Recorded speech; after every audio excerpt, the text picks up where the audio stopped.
don't have the appetite to lose 1 naira out of your investment, you have no business with equities. There's this time lag thing that we often don't talk about as the benefit of money market mutual funds. What are mutual funds? You have to be sure like what you're investing in is actually good and you get your money back. Time How people lag understanding thing all these numbers because I'm just looking at that. God, I beg you. Access is no longer an excuse. You can download a app to invest. Trump should not remember us for evil. Or Tinubu should not say something that we don't understand. Indeed, God I beg. How long is long for an equity investor? If you are putting your money in commercial paper today, you're going to wait till it matures. But for mutual fund, even before maturity, within less than 24 hours, you get your money back.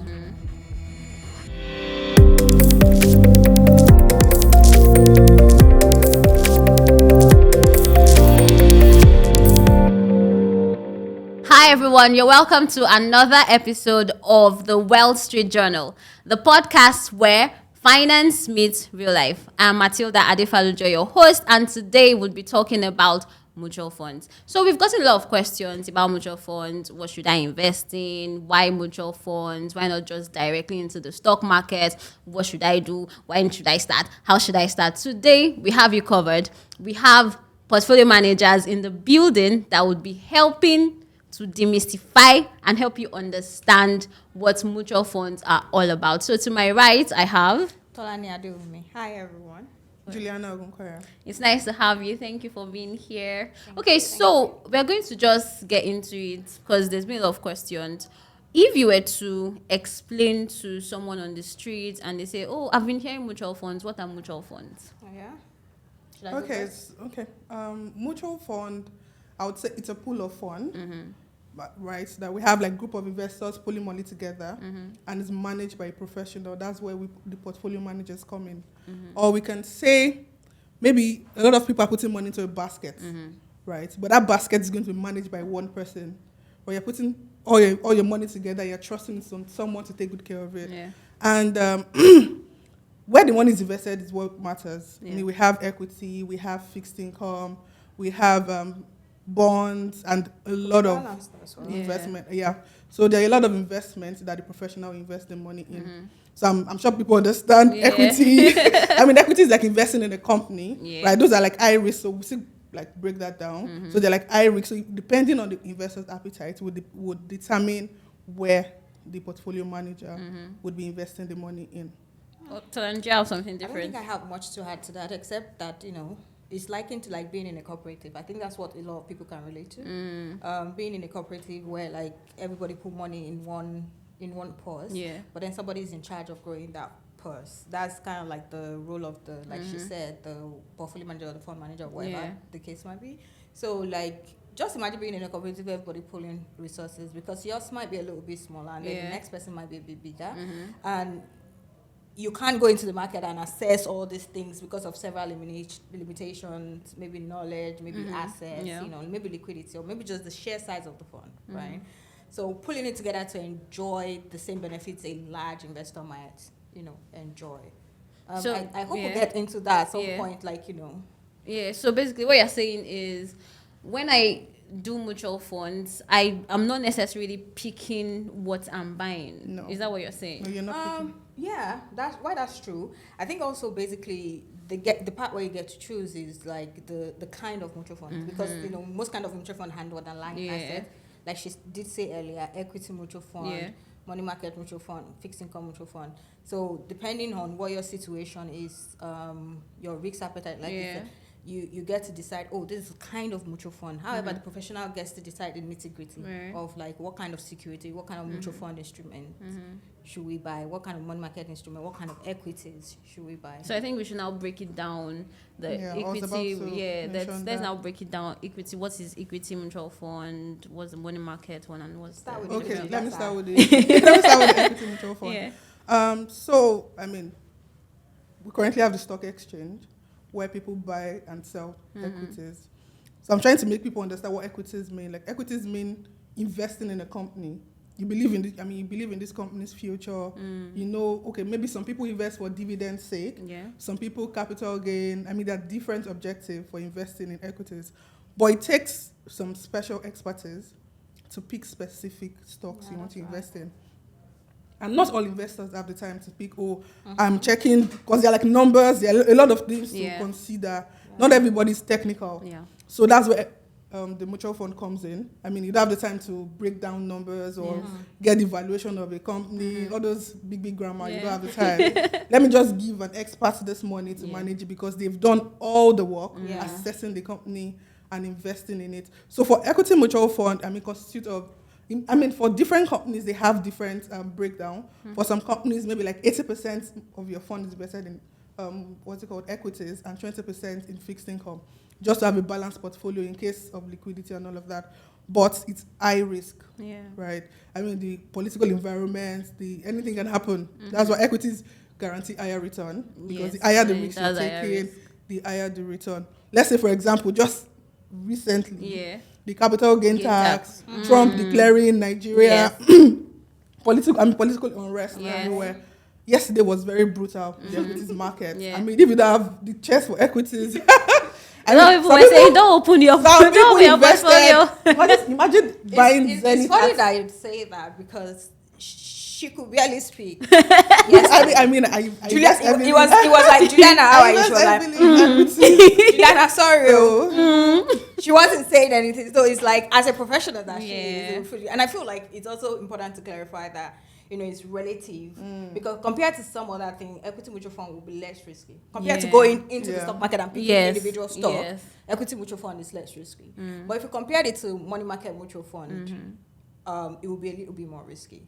And money market mutual fund is basically money market instruments. Those are the instruments that mature within, I believe, 60 to 365 days. 30 to 365 days. Some do mature between 30, 60, 91 days, typically 182 days. Between that scale, in less than a year, those are the ones that we consider money market instruments. So money market mutual fund has those instruments and as underlying. That's how it's different from equity mutual fund. And because they are mostly commercial paper, fixed deposit, and government instruments that generally consider safer compared to equity, and would move, even if this portfolio was actively traded. In most cases, fund managers would bargain on, buy these things and hold to maturity, which means they even have less exposure to volatility and momentum prices. So, relative to equity, money market mutual fund is safer. And then I think another exciting thing actually that came to mind, just as she was speaking, I was thinking about money market mutual fund, is that there's this time lag thing that we often don't talk about as a benefit of money market mutual fund, where, say for instance, money market mutual fund, like you said, are invested in short-term maturities, right? And benchmark often for most money market mutual fund managers will be like 91 days. Currently at about 16.9 something today. Most mutual fund would average, or the mutual funds that, that declare performance or return, would average about 20 to 21% during the same period. So that's what I call time lag. I don't know if we have it professional term. I don't think we do. That time lag people understanding all these numbers. Because I'm just okay, so how do I even break it down? What you get, effectively, what you get at maturity for investing.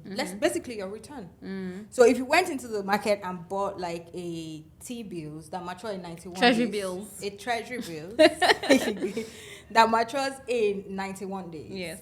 You would get about 16.94, 16.95 as your effective annual return. What you'd get at the end of a year. Yes. If you invest in a money market mutual fund that has similar terms or that tend to invest in securities like that, they typically would return higher.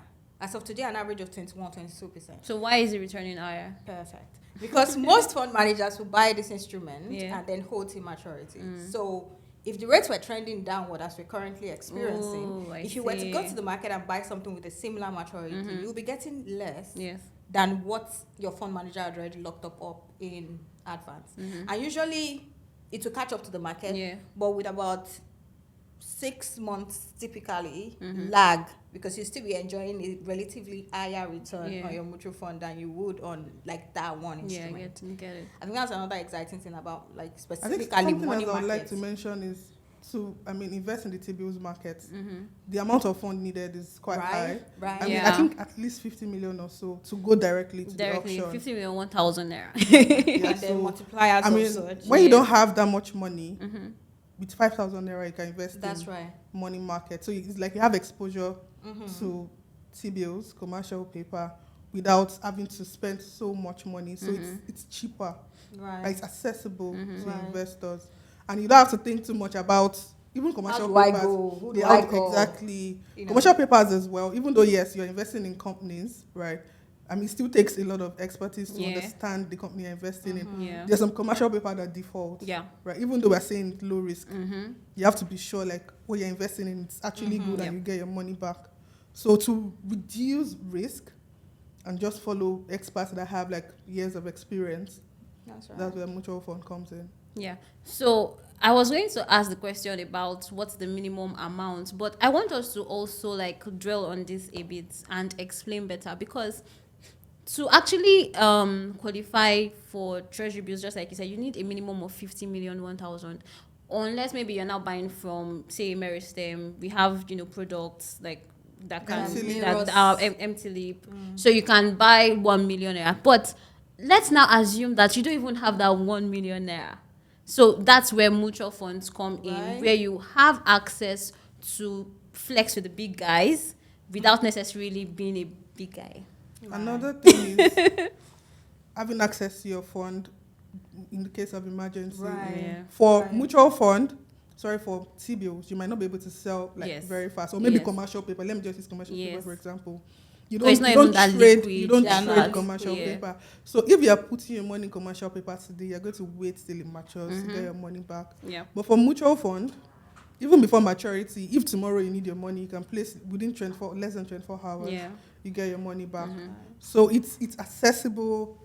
I mean, it's you're entrusting your funds in the hands of professionals, Mm-hmm. and it's relatively cheaper, Yeah. That's So. and there's liquidity. Mm-hmm. So is it that easy? So I mean, I hear you on emergencies. I can easily, withdraw some amount of money. Is it also that easy to top up? Oh, that's right. I feel like with most app, and to be honest, access is no longer an excuse to not invest. There's app. If you can download a app for movie, if you can download a app to breads and stuff, you can download a app to invest. And most mutual funds require lower than 5,000 naira. I'll be lower than 10,000, 5 to 10,000 Yeah. naira to get started. So you can just open your app as simple as navigating any other application and putting money on it. Like examples, can we use? Yeah, we can. Ah. Yeah. Example is Work Body, right? Yeah. Once you have an account, Yeah. you have a virtual So account. Workbody you is can a pay platform into, by Meristem, just in case. Yeah. Well, that you by pay Meristem. into, and then you just apply it. A Yeah. couple of clicks. You pay your money. There's a virtual account. You Mm-hmm. pay into that virtual account. Your money reflects like immediately. Yeah. You apply it to your mutual funds. It takes less than an average time of 3 minutes. Yeah. It is literally that simple. And you can fund if you have an extra 2K, extra 3K. There's no limit to how much you can put in your Yes. wallet actually. Yeah. And then you can top up your wallet, and then you be like, oh, commit to yourself. Every day, every loose change, or every week, every loose change, or whatever, or what you set apart from the start of the thing. I don't know, because for people who budget, we recommend that you set out payment to yourself first, right? Whatever you set out can be added to that wallet as easily as transferring money to your friend Yeah. or to the next vendor. So I feel like access was a valid excuse to not be conversant with like Investment. outlets that helps you invest. Yeah. Gone are those days. Yeah. Access is no longer an excuse. Yeah. Yeah. Actually, It's no. So I wanted literally simple. to mention something of like we've been talking about equity Yeah. and money market mutual. I'm trying to say like there are different mutual That's funds. right.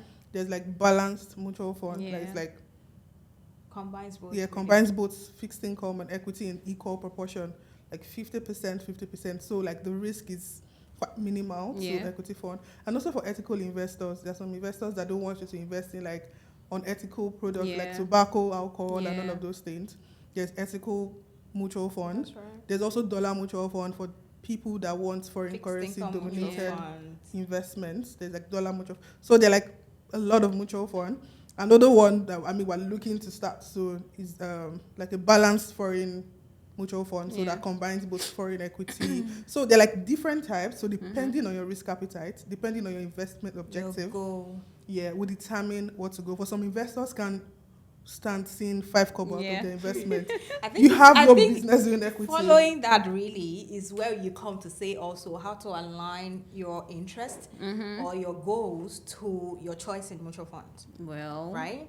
Because like she was saying, you will witness a little more volatility in equity mutual funds Yeah. than you will in money market mutual funds. yeah. So if your goal is to like, oh, let me get a little bit extra on my emergency fund or that money that is in my savings account, Yeah. money market mutual fund.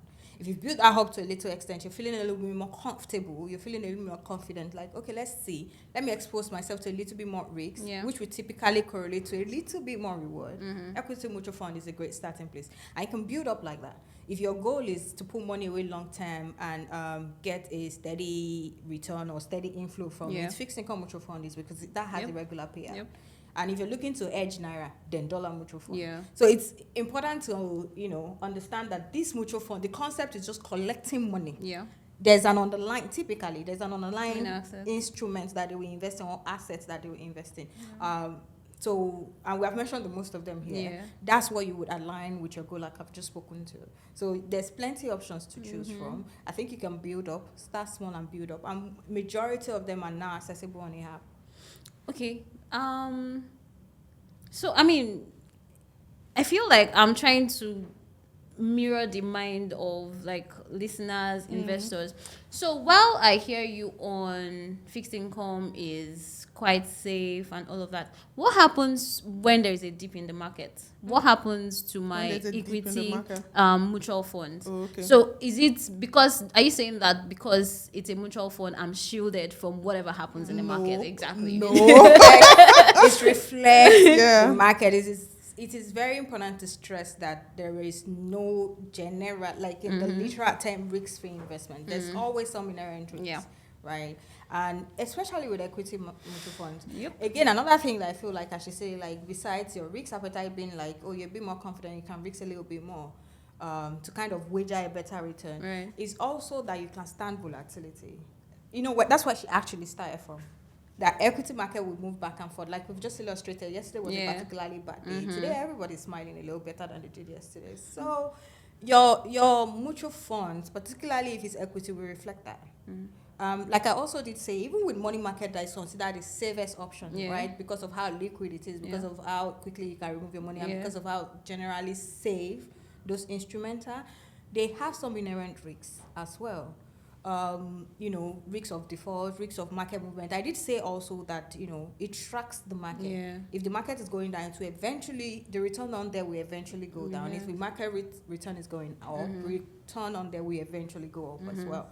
It's just like I said, in a case where there's a downturn, there might be a little time for your mutual fund to catch up to that downturn because And of I wanted to say something. And when I started, I said mutual fund is like a pool of fund, pulling different money from several investors. So that money you're investing into the market. So the underlying assets of that mutual fund is whatever is up, is really the market. That's right. Yes. So whatever the market is doing, I mean, depending on how not depending on how the portfolio manager has decided to allocate the fund. Yeah.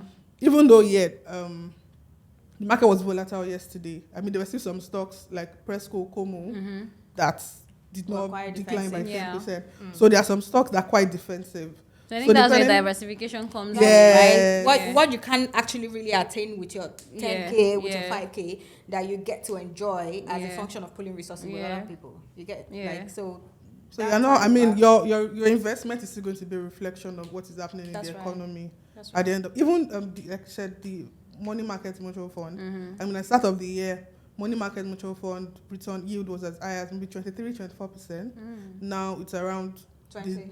No, it's not about like 19, 19, 18. Yeah, well, it's still 20. So, I mean, So it's a reflection of what's happening in the economy. Yeah. I mean, the portfolio manager is no longer getting rates, and very high rates from T-bills and commercial paper. So whatever they are offering in the market is going to be a reflection of what you're getting. That's so right. At the end of the day. But then again, doesn't that beg the question, okay, why don't I just, because besides the fact that we've just said for scale, when you pool resources with other people, you end to enjoy like the scaling effect. Yeah. The fact that you can participate in market that you can participate with in your 10K if you pool resources. Yeah.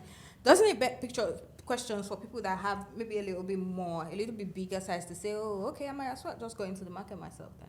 Well, Like if you're saying mutual funds Yeah. will reflect the market, Yeah. I might as well go. So I think we should highlight other benefits. Other benefit of investing in mutual funds. Yes, like cost savings. well, cost savings, and also like Juliana mentioned before, like you don't have to do the hard work of valuing different companies or even understanding what That's right. this is expected to return. Maybe you can't do the valuation for all of the stocks on the NGX, right? So that's where one of the benefits of mutual funds. Yeah, cost savings, You have access to, expertise, and all that, and diversification, which is a big thing. Yes. You know, like if you have like hundreds of millions, then you get to buy one T-bills. Yeah. But if you pull down hundreds of millions with several other people that have hundreds of millions, you can buy multiple instruments that, you know, ranges that T-bills rate and maybe even higher, because I feel like every fund manager's goal is to outperform what they are tracking. Yeah. Otherwise, there's no point to it, is there? Well, true. So when you were speaking earlier, Juliana, you were saying something about the market started, or the return was at a particular percentage earlier, and then now it's lower. So now the question that investors might want to ask is, oh, but I thought that is fixed income. I thought that my return is fixed. So let's try and explain the impacts of income. Yeah, what make it fixed income, and also the impact of inflation and monetary policy decisions, and different policies, and how it impacts returns. Okay. So I'm trying to make it like as simple as possible so everybody understands. Yeah. So number one, why the return changes like every day? We have maturities, and because for fixed income mutual fund, there's not fixed income, money market mutual fund. Yeah. It's fixed. I mean, it's fixed income instrument that are on the line, and they are like short-term investment. Tolani mentioned 10-year earlier, like the portfolio manager investing like 91-day T-bills or commercial paper and all of that. So you're having maturities almost every day, and as any investment is maturing, the portfolio manager is reinvesting. And they're not investing at the rate it matured. Sometimes they're investing at a lower rate compared to where they invested the initial fund. For example, like I said, in January, rates were as high as 23, 24, 25%. Presently, when there's a maturity that was an investment or a commercial paper that was invested in January, and they're getting money now, they'll be investing it around 19. Yeah. Right? So that way, and it happens almost every day. That's why mutual fund rate is not fixed. Right? Your investment, we are rolling over investment on a daily basis. So today you can see your mutual fund returning 19.9, tomorrow 19.8, maybe next tomorrow 20. So it's not fixed. But for money market mutual fund is low risk, right? You mentioned about inflation and monetary policy. So for example, the last meeting, the CBN governor cut rates by like 50 basis points or 25 basis points. That 25 basis point alone already pricing it into the instruments in the market. So whatever we're investing is a reflection of what our monetary policy rates is reflecting, right? And this next CBN, the next MPC meeting, we're also anticipating for that rate cut. So it means by next year, maybe this era of enjoying high rates might even be going very soon. So by next year, we might be seeing rates at 15, maybe going back to like 10%. Anything. So when rates start going... The reaction is so funny, considering that you are She's a research analyst. I was going to say, macroeconomic analyst, right? And you're going to be sat there like, like you don't know what she's I'm talking about. I'm the voice of the people. I hope people understand that. So, I mean, when something like that happens, some investor might want to re-strategize, like, okay, I'm getting 10% here. Should I put my money in equity? Let me just take a bit of risk and see if I'm able to. But let's pray political risk. I mean, there's a political uncertainty out there. Hopefully, Trump does not come up with something. Yeah, exactly. Another thing that the market is worried about is the capital. I'm not sure how to dive into that. But there are like factors that the market is considering that we don't know what the outlook for next year is going to be, right?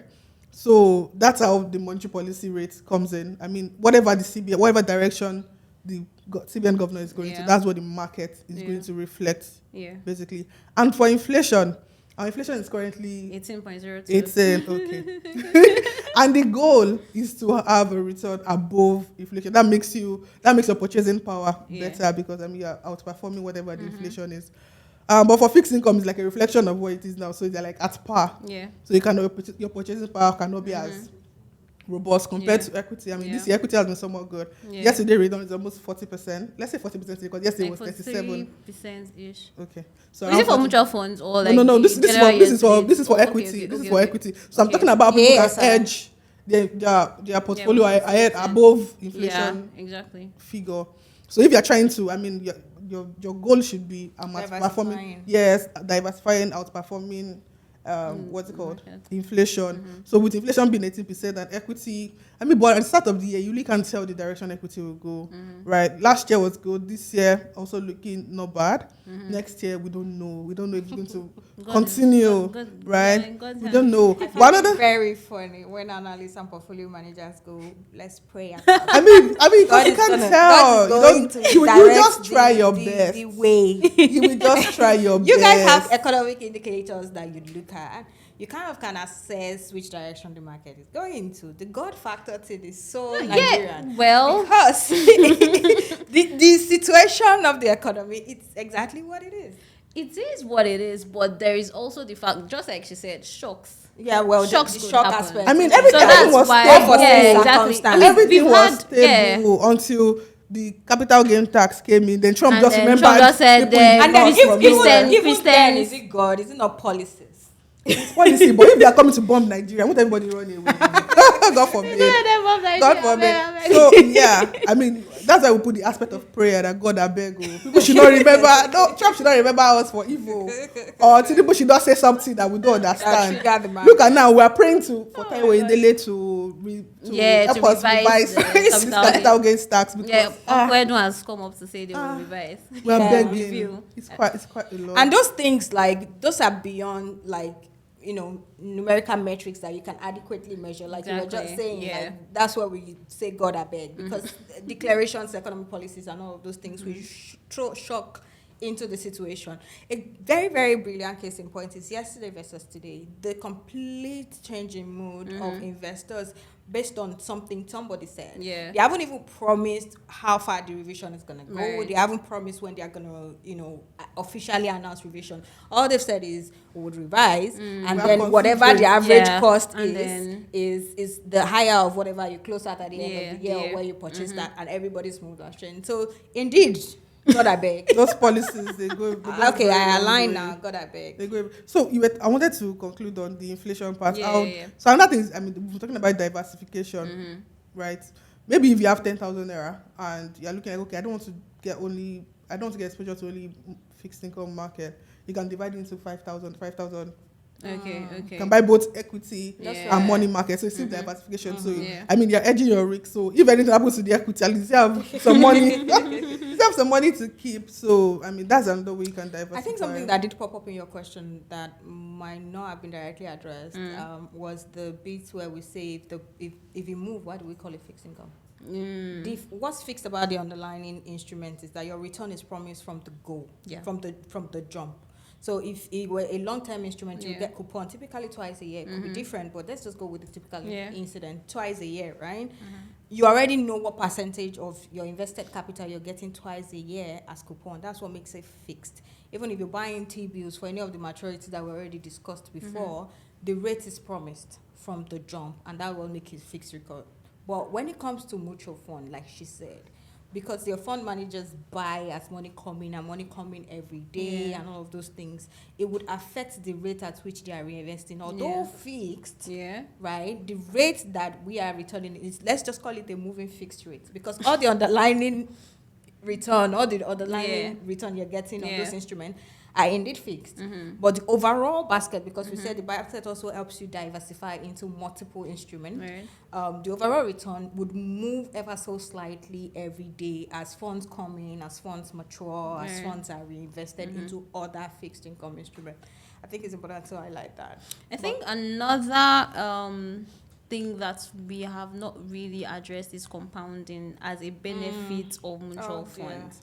The fact that it's returning something, and then there is now a return on your return, and it's generating even more returns. It's something compounding is honestly one of my favorite things when it comes to investing. Yeah, because it's like earning interest on your interest. For most mutual fund, your interests are accrued daily. Yeah. And then maybe at the end of the quarter or half yearly, Yes. they have that interest back Yeah. into your capital. You have the option to have that interest back into your capital. And imagine that you've earned a 10% for that period, however period, like say a quarter, on your 10,000, right? You get to add that 1,000 naira back to the capital.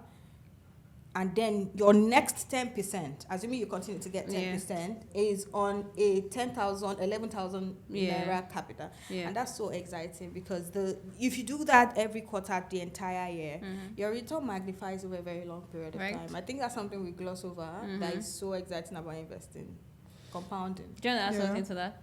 I think it's fine. I mean, I hope you understand the English. Yeah, I'm sure they do. I'm sure they do. Yeah. Okay, so what's your take on emotional investing? I have a mouthful, but go. So, emotional investing. So, investment, I mean, when I say investment depends on your psychology, when you talk about risk appetite and all of that. Like I said, if you don't have the appetite to lose 1 naira out of your investment, you have no business with equities. Yep.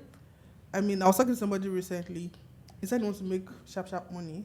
Sharp money. But he does not want to, and he wants to do equities. I'm like, no, it's impossible. Like, and he doesn't want to lose anything. He wants his capital to be intact and sharp and money. get replicate the money. Unfortunately, I think he bought some Zenith like 2 weeks ago and at 69 naira, and yesterday Zenith fell down to 54 and all of that. So I mean, you need to understand yourself. Yeah, you need to understand what you can take. Sometimes you build yourself into it. I mean, when I started investing, I did not just wake up to all your money putting a lot of money in equities. I started small.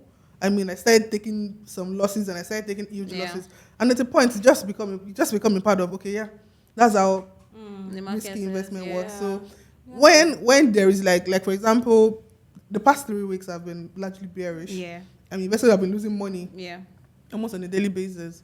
But once you understand that, I mean, it's part of taking risk and everything will still come back in the long term, I mean, you'll be good.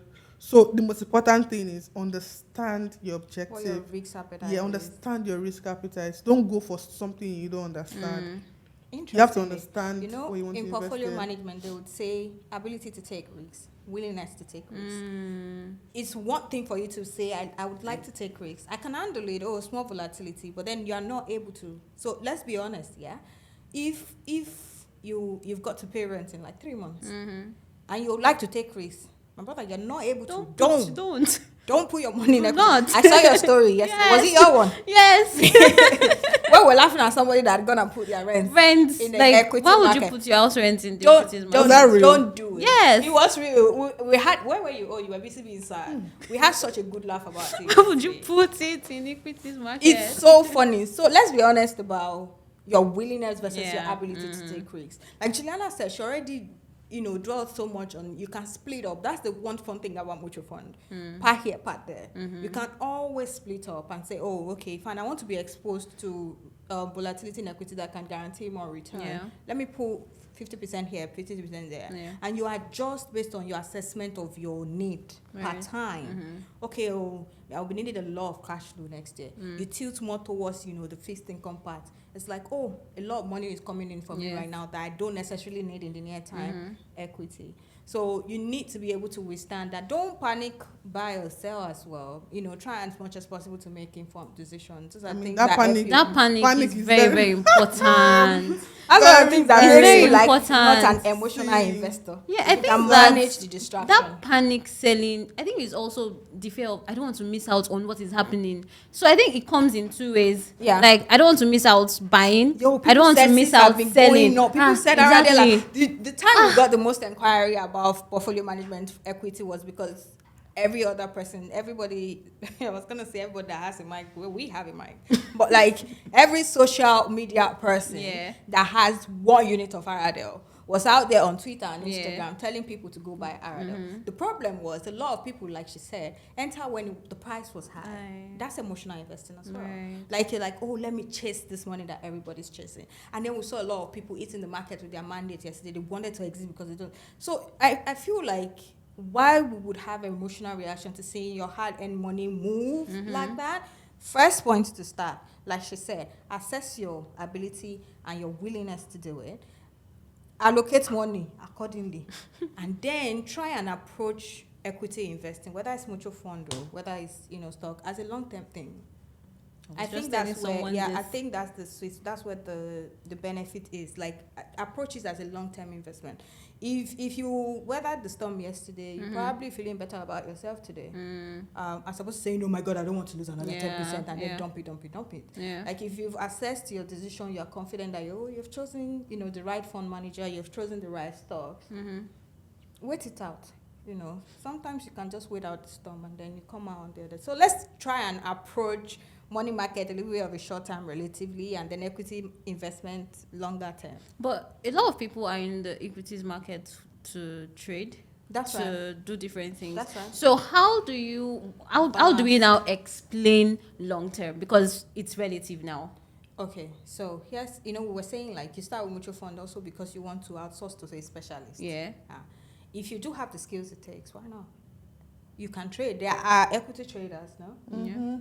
We trade equity, so if you have the expertise, if you have the skills or what it requires to trade intraday, to trade short term, you can do that. But if you're a retail investor, if you're an individual that is trusting a third party to invest for you, I suppose you can approach it as a long-term investment. That's not to say that you cannot sell today and make money next week. Right? But that's also the fact that it is possible for you to invest today and lose money next week. The inverse is the exact reason why, you should outsource maybe your criticism if you don't have the specialization or the skills, and then approach it as a little bit of a long-term investing, because again, the week after that, you might be looking in the money. So just how long once you've chosen, we call it fundamentally sound. Fundamentally sound fundamentally sound stocks. Yes. You can wait out this thing. You're gonna ask them. I was gonna say, how long is long for an equity investor? A year, longer. I joke that some of my stocks are for my children. I don't have any children. It depends on the investor. Yeah. So I mean, depending on maybe you have like an objective to build. Maybe you want to build an house next year or something. I mean, or you are saving for your rent, you're paying for the rent at the end of the year. Or maybe you want to pay your school fees in the next 6 months. So your needs, your objective will determine your the tenure of your investment. So because I have that long-term mindset and objective, I'm not going to panic sell. That's right. I mean, like if you have chosen... some people would have panicked sell yesterday. And today they'll be regretting it. Interestingly. But then, isn't it's better when the market is lower, so you come in and buy it? That's exactly where I was going to go to. In our office yesterday, a small group of people, we had people who were like, oh, let's wait and see. We had people who bought yesterday. And they're feeling good about themselves today.